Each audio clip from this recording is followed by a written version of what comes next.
Gen Z इमाम आगा खान पंजुम शाह रहीम अल हुसैनी इन दिनों दीदार के लिए पाकिस्तान के शुमाली इलाकों में मौजूद हैं।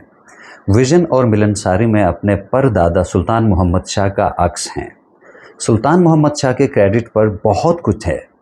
लीग ऑफ नेशन की सदारत, मुस्लिम लीग की सदारत, शिमला वफ़द की क़यादत, लंदन गोल मेज़ कॉन्फ्रेंस, ओमान से गवादर की ख़रीदारी, फलाही नेटवर्क और बहुत कुछ।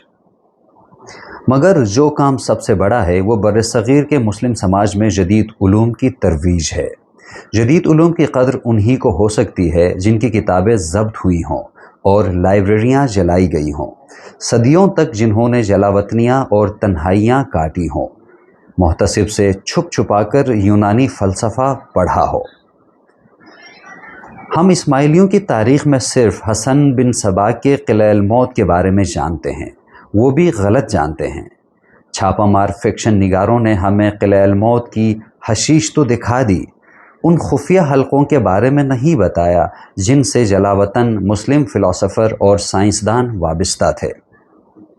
सुल्तान मोहम्मद शाह को निकाल दें तो अलीगढ़ मुस्लिम यूनिवर्सिटी की तारीख़ अधूरी है।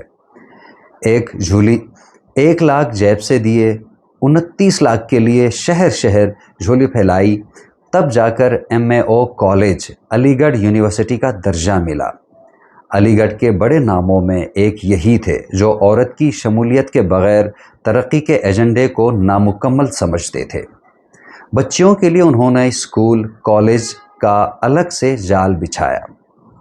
उनका कौल है, अगर मेरे 2 बच्चे होते, एक बेटा एक बेटी, मेरी इस्तिताअत एक बच्चे को तालीम देने की होती, मैं बेटी को तालीम देता। इस कौल के असरात गोजाल और गज़र के इलाक़ों में लड़कियों की शरह ख़वानदगी की सूरत में देखे जा सकते हैं।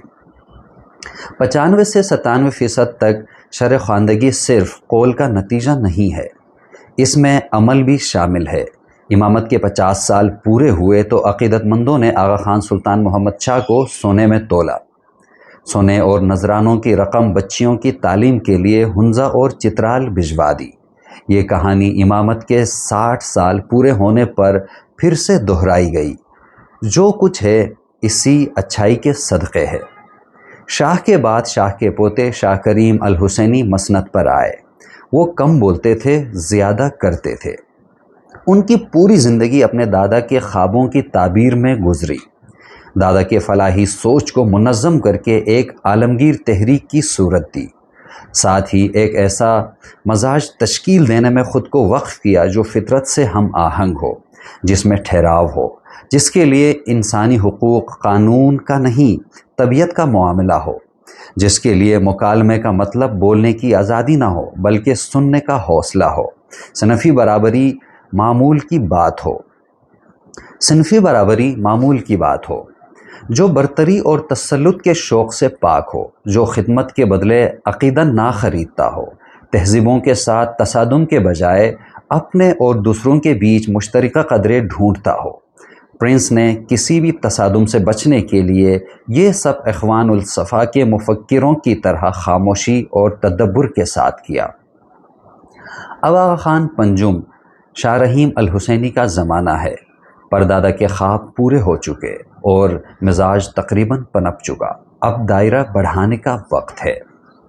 प्रिंस रहीम मसनद से उतर कर लोगों के दस्तरस में आ रहे हैं, जेनजी को सुन रहे हैं और बच्चों को प्यार कर रहे हैं।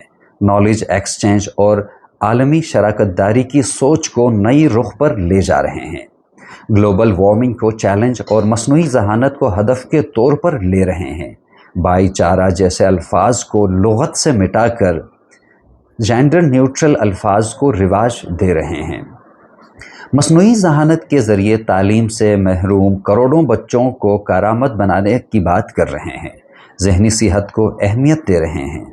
खेलों को राब्ते का ज़रिया बना रहे हैं। मैराथन रेस में मुसलसल हिस्सा ले रहे हैं। कह रहे हैं खेल ज़ाती नज़्म ज़ब्त और बर्दाश्त सिखाते हैं, हार जीत के आदाब सिखाते हैं, मुख्तलिफ पस मंज़र रखने वाले लोगों के साथ मुआमला करने का मौका देते हैं। आप लोग उम्र के जिस हिस्से में भी हों, दिन में कुछ वक्त जिस्मानी सेहत के लिए ज़रूर निकालें। ان کی گفتگو سن کر ایک عید یاد آتی ہے جو حنزہ میں گزری۔ اتفاق سے کل عید ہے۔ عید کی نماز میں ہم عطاباد جھیل کے کنارے گلمت کے ایک میدان میں ادا کی۔ اس حسین تجربے پر الگ ایک کالم بنتا ہے۔ مکھی نے 20 منٹ کی مختصر گفتگو میں 15 منٹ صحت کو دیے۔ بالائی علاقوں میں دل و دماغ کے بڑھتے ہوئے امراض کو انہوں نے آکسیجن اور لائف اسٹائل کے ساتھ جوڑا۔ نیند پوری کرنے پر زور دیا، صبح جلدی اٹھنے، اچھی غذا لینے اور پابندی سے ورزش کرنے کی ترغیب دی۔ خوش نصیب ہیں وہ لوگ جن کے منبروں سے دھیمے لہجے میں زندگی کی بات ہوتی ہے۔ امامت کا حلف لیتے ہوئے شاہ رحیم نے دنیا بھر کے اسماعیلیوں سے براہ راست گفتگو کی۔ انہوں نے 2 فرمان جاری کیے۔ ماحولیاتی تبدیلی کے حوالے سے ایسا کردار ادا کرو کہ مثال قائم ہو جائے۔ اپنے اپنے ملکوں کے وفادار شہری بن کر رہو۔ شہری وفاداری والی بات آج کتنی اہم ہو گئی ہے، یہ بیرون ملک مقیم مسلمان اب بھی نہیں سمجھ پا رہے۔ خاکی میں بدہن سنبھلاؤ نہ آیا تو وقت انہیں کڑی آزمائش میں ڈالنے والا ہے۔ احساس کہیں نہ کہیں موجود ہے مگر تربیت آڑے آ رہی ہے۔ غلبے کی نفسیات اور برتری کا احساس انہیں کھائے جا رہا ہے۔ ہمارے امیگرنٹس شمولیت اور اشتراک کو پسپائی سمجھتے ہیں۔ آغا خان سوئم اسے تہذیب سمجھتے ہیں۔ اس لیے انہوں نے پچھلے زمانے میں ہی سمجھا دیا تھا کہ ایک طرف امام کا فرمان ہو، دوسری طرف ملک کا آئین ہو، تم نے آئین کا وفادار رہنا ہے۔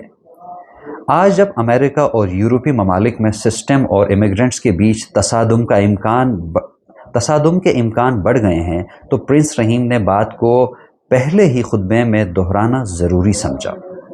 شاہ رحیم الحسینی دیدار کے لیے جہاں گئے 3 باتوں پر زور دیا: مثبت سوچ، رواداری، جدید تعلیم۔ وہ جانتے ہیں کہ کہاں کتنا بولنا ہے۔ دنیا جہاں میں وہ جین ایڈیٹنگ، گرین انرجی اور مصنوعی ذہانت پر بات کر رہے ہیں۔ شمال پہنچے تو سادہ سی ایک بات کہی: مثبت سوچ کو جگہ دو اور انگریزی سیکھ لو، مقدر کے سکندر بن جاؤ۔ فرنود عالم، روزنامہ جنگ۔ یہ جنگ میں کسی نے ایسا لکھا ہے۔